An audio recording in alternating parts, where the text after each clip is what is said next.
শুরু করছি আজকের গল্প লীলা মজুমদারের লেখা বদ্রীনাথের বড়ি।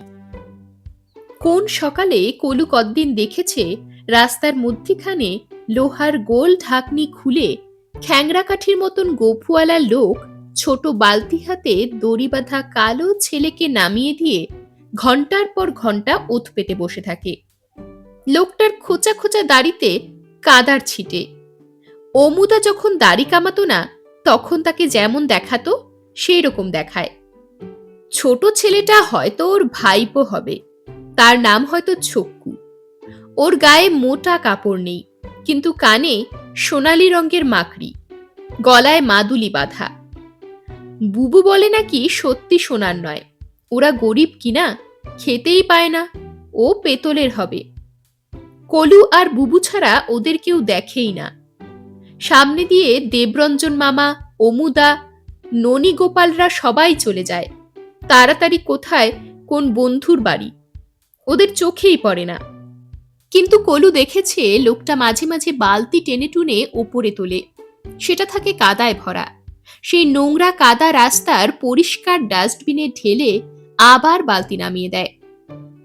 কাদা ছাড়া কখনো কিছু ওঠে না, কত কি তো হারিয়ে যায়, কিন্তু ওর ভেতর থেকে কিচ্ছু কখনো বেরোয় না। দাদা বলেছিল বিদ্যাধরী নদীর সঙ্গে ওর সোজাসুজি যোগ আছে। ওর ভেতর কুদো কুমির ছেলেপুলে নিয়ে হুমো দিয়ে থাকে। কই, বালতিতে তার ডিম টিম তো কখনো পাওয়া যায় না। দাদার ফাউন্টেন পেন হারিয়ে গেল, চিনুদার কবিতার খাতা হারিয়ে গেল, বদ্রীনাথের নতুন চটি হারিয়ে গেল গোরা মামার বাড়ির নেমন্তন্ন খেতে গিয়ে। সেই দিনই আবার পাল সাহেবের ছাতাও কোথায় হারিয়ে গেল। ছর্দির চুড়ি ড্রেনের ভিতর তলিয়ে গেল। এত সব গেল কোথায়? তার কিছু মোটে কোথাও পাওয়াই গেল না। অথচ সেই লোক দুটো কত কাদা ওঠালো। রাত্রে মাস্টার মশাই পড়াতে আসেন। বুবু পড়ে না, কলু পড়ে। রোজ রাত্রে, রবিবার ছাড়া। কলু কত সময়ে সেই দুইজনের কথা ভাবে। সন্ধি সমাস গোল হয়ে যায়।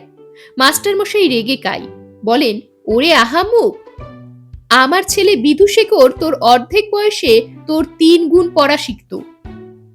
ছেলে বটে ওই বিধুশেখর, তার কথা শুনে শুনে কলু তো হেদিয়ে গেল।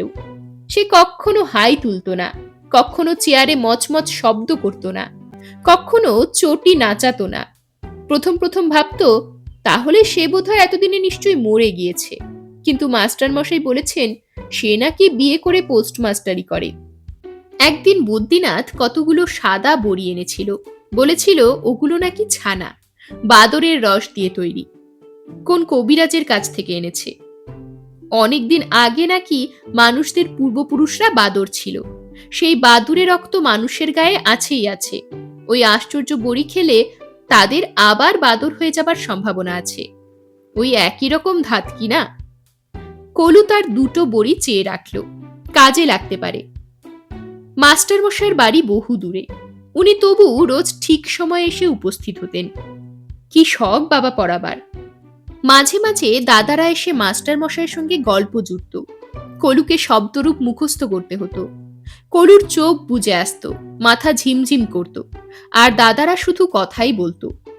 কলু দড়ি বাঁধা ছেলেটার কথা ভাবত, আর শুনতে পেত পাশের বাড়ির ছোট ছেলেরা খেতে বসে হল্লা করছে, আর ভাবত এমন অবস্থায় পড়লে মাস্টার মশাইয়ের ছেলে সেই বিধুশেখর কি করত। একদিন যেই পড়া শেষ হয়ে আসতো, বাইরে ঝমঝম করে বৃষ্টি নামতো। মাস্টার মশাই হয়তো বাড়িতে ছাতা ফেলে আসতেন, আটকা পড়তেন। কলু ব্যস্তভাবে বলতো, ছাতা এনে দি, ভালো ছাতা। মাস্টার মশাই বলতেন, না না থাক, একটু বসে যাই। কলু আবার সেই মচমচে চেয়ারটাতে বসত। মাস্টার মশাই তার ছোটবেলাকার অনেক গল্প বলতেন। তখন বাবাও নাকি ছোট ছিলেন, একসঙ্গে স্কুলে পড়তেন। পুজোর সময় কাদের বাড়ি যাত্রা গান হতো, পালিয়ে গিয়ে শুনতেন। কলুর চোখ জড়িয়ে আসত, হাই তুলতে সাহস হতো না। ভাবতো এতক্ষণে সেই দড়ি বাঁধাটা নিশ্চয়ই ঘুমোচ্ছে। হাইগুলো মাথায় গিয়ে জমাট বাঁধত, চমকে জেগে যেত। শুনতো মাস্টার মশাই বলছেন, দে বাবা ছাতাই দে, এ আর আজ থামবে না। কলু ছুটে ছাতা এনে দিত। মাস্টার মশাই চলে যেতেন, আর কলুর ঘুমও ছুটে যেত। এমনি করে দিন যায়। একদিন বাইরে বৃষ্টি পড়ছে। মাস্টারমশাই বিধুশেখরের কথা বলছেন। সে শ্বশুরবাড়ি যাবার আগে কখনো বায়োস্কোপ দেখেনি, থিয়েটারে যায়নি, বিড়ি টানেনি, গল্পের বই খোলেনি। বলতে বলতে মাস্টারমশাই বললেন, ওরে, চুপি চুপি দুটো পান সেজে নিয়ে আয় তো দেখি। কলু দৌড়ে গেল। পান দিল, চুন দিল, দুটো করে এলাচ দানা দিল, বড় বড় সুপুরির কুচি দিল, আর সবশেষে কি মনে করে বদ্যিনাথের সেই আশ্চর্য বড়িও একটা করে গুজে দিল। মাস্টারমশাই একটা পান তক্ষুনি মুখে পুরে দিলেন। একটা বইয়ের মতন দেখতে টিনের কৌটোতে ভরলেন। কলু তাক করে রইল।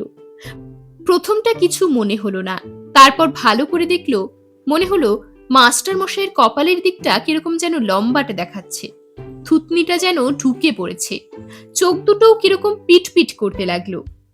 কলুর বুকের ভিতর কেমন ঢিপ ঢিপ করতে লাগলো। মাস্টারমশাই বাড়ি যান না কেন?